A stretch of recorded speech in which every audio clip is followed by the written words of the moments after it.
Hola, hoy nos metemos de lleno en un tema fascinante, el origen de nuestra piel y todo lo que la acompaña, el sistema tegumentario. Exacto. Vamos a explorar cómo se forman la piel, el pelo, las uñas, las glándulas, todo eso durante el desarrollo embrionario. Un viaje a nuestros propios comienzos, ¿no? Un viaje increíble, la verdad.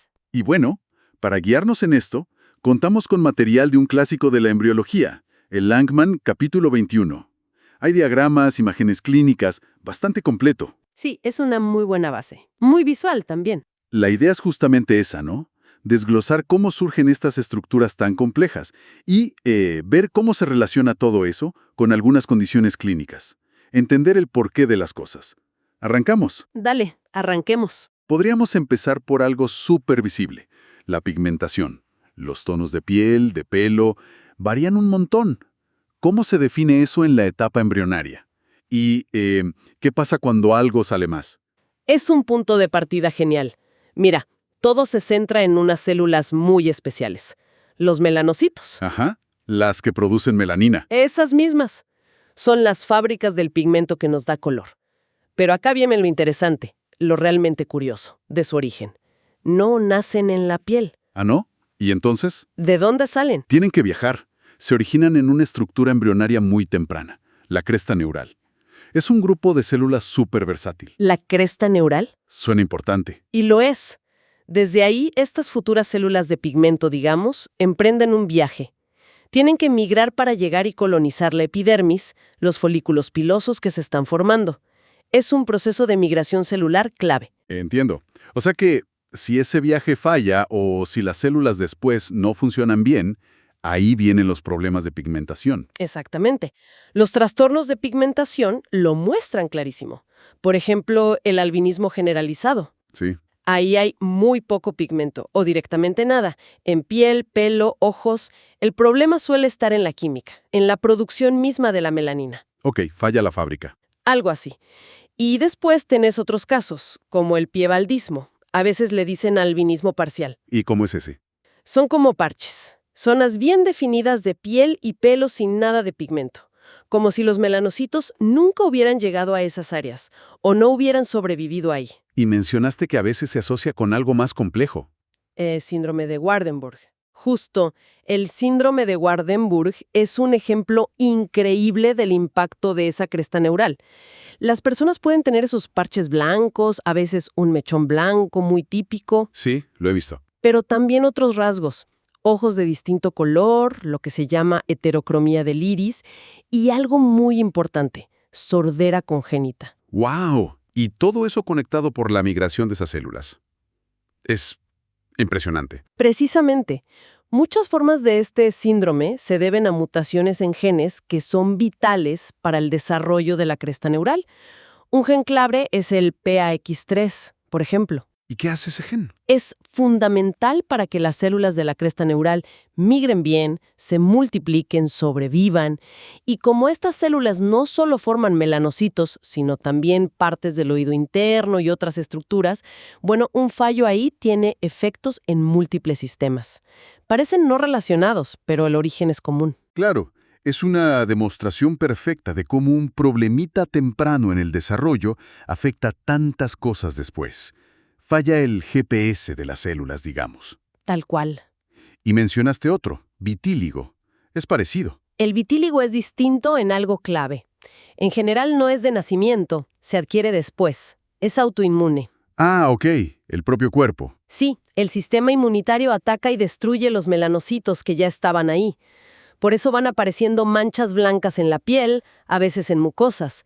Y es interesante que muchas veces se asocia con otras enfermedades autoinmunes, como problemas de tiroides. Refuerza la idea del desarreglo inmunitario. Entendido.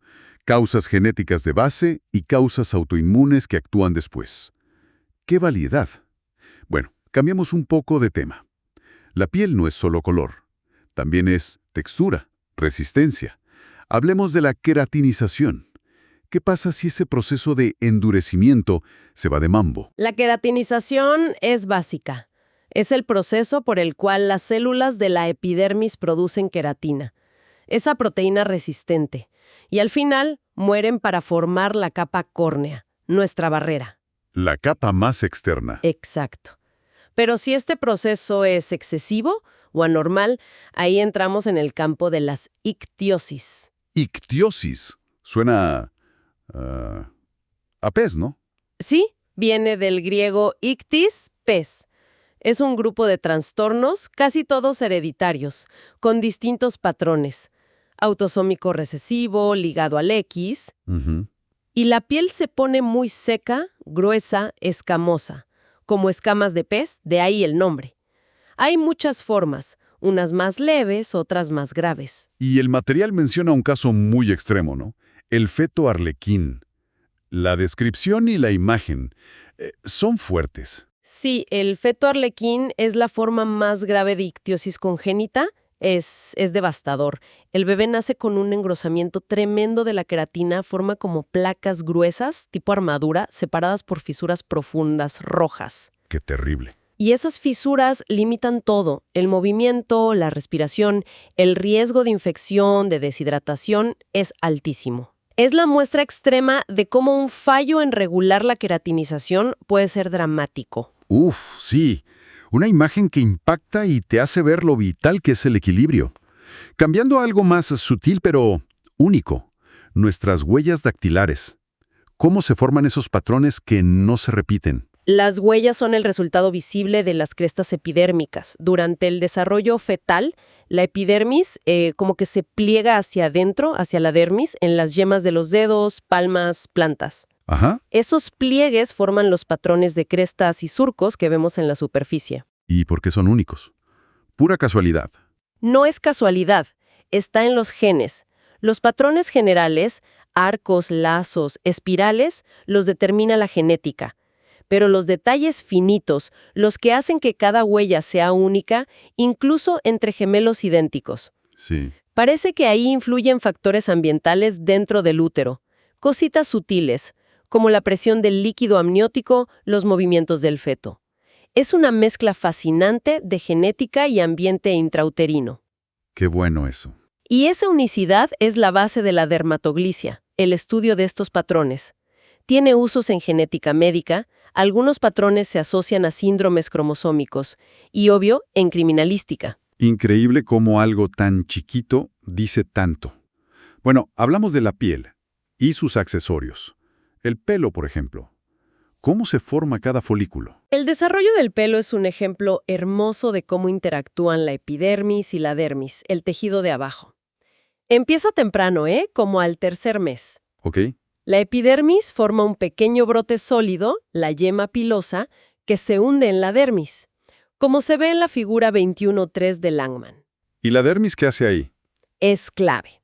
El mesodermo, que va a formar la dermis, justo debajo de esa yema, se condensa y como que la invade, formando la papila pilosa.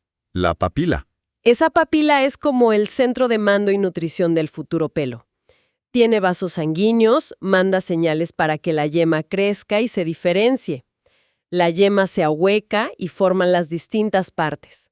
El bulbo piloso abajo, rodeando la papila, el tallo del pelo que va a salir y la vaina que lo envuelve por dentro. Parece un baile muy coordinado entre las dos capas. Lo es. Y los músculos que nos ponen la piel de gallina. Y las glándulas de grasa, las sebáceas. Se forman ahí nomás, asociados al folículo. El músculo erector del pelo es un musculito liso, deriva del mesénquima de alrededor y se engancha al folículo. Cuando se contrae, eriza el pelo. Ajá. Y las glándulas sebáceas, las que hacen el sebo, normalmente salen como brotes laterales de la vaina del folículo. Las células del centro de esos brotes se rompen y liberan el sebo, que lubrica el pelo y la piel. Hablando de secreciones, el sebo y esa capita blanca de los bebés recién nacidos. La vernix caseosa. Exacto. La vernix caseosa es una mezcla interesante. Secreciones de esas glándulas sebáceas fetales y células de la epidermis que se descamaron. Ajá. Forma una capa protectora sobre la piel del feto mientras está en el líquido amniótico. Se cree que ayuda a impermeabilizar, a protegerla de que se macere y hasta quizás tenga propiedades antibacterianas. Tiene lógica, ¿sí? Y el lánugo es el primer pelo que sale. Sí, el lanugo es el primer pelo del feto. Suele aparecer hacia fines del tercer mes.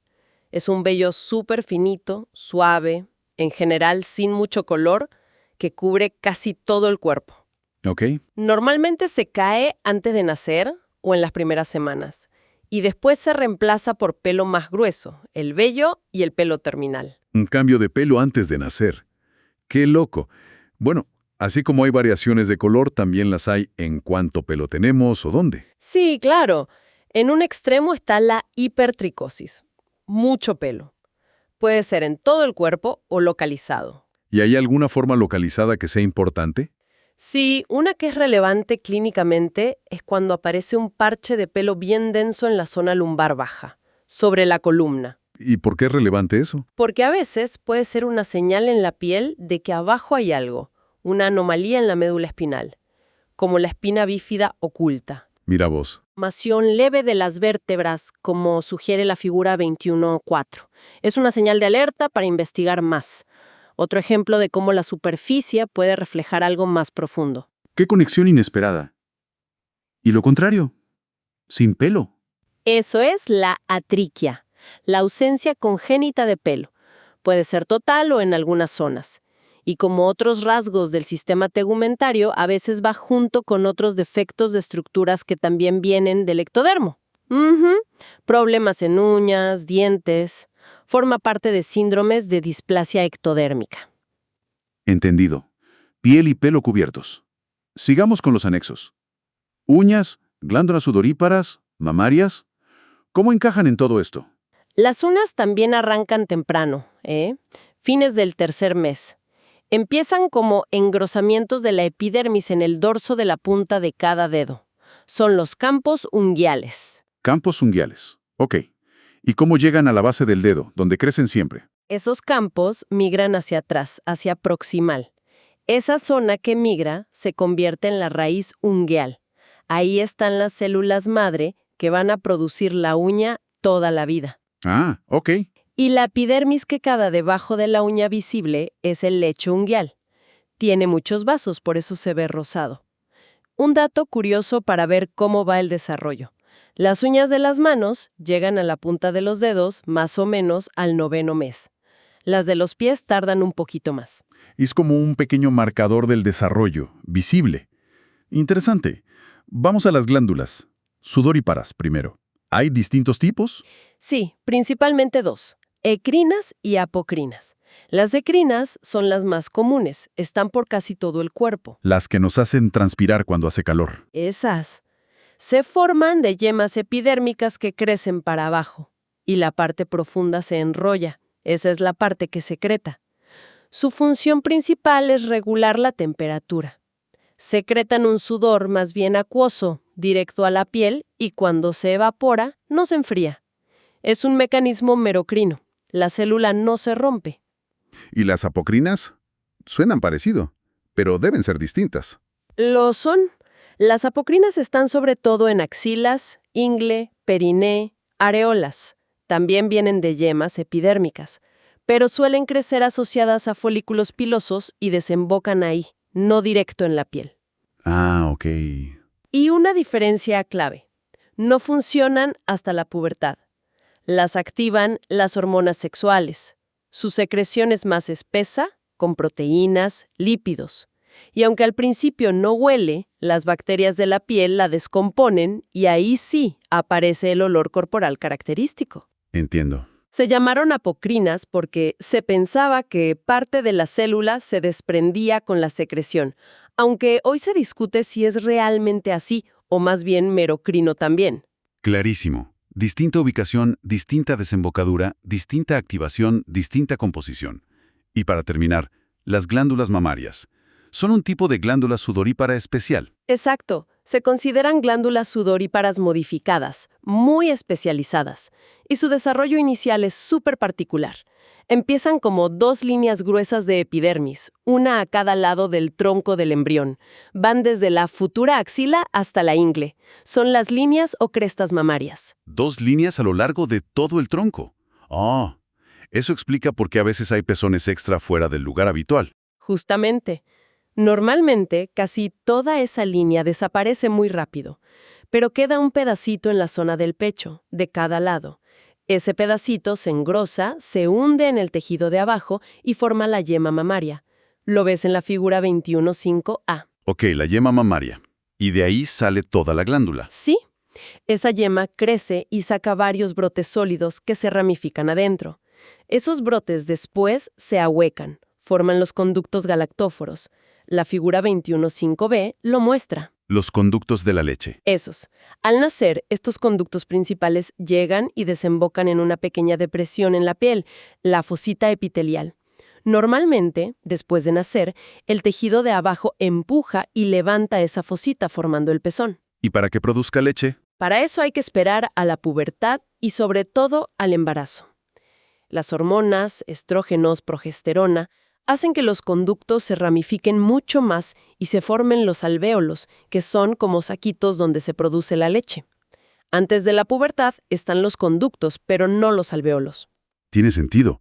Y como decías antes, si esas líneas mamarias no desaparecen del todo, ¿vienen las anomalías? Correcto. La más común es la politelia, pezones extra, supernumerarios. Pasa cuando pedacitos de la línea mamaria que debían desaparecer persisten y forman un pezón, generalmente chiquito. Ajá. Pueden salir en cualquier punto de la línea original, desde la axila hasta la ingle.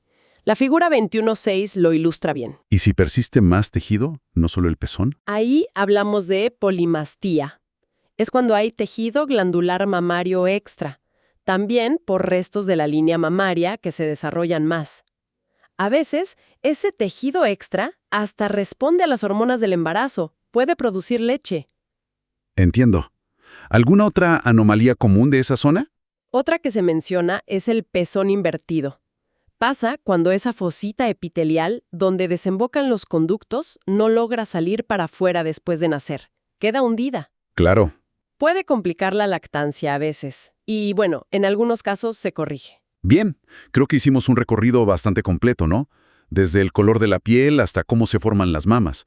Si intentamos conectar todo, ¿cuál sería la gran idea que nos queda? Yo diría que la idea central es la interconexión. Todo está relacionado por un origen común y por procesos que se repiten.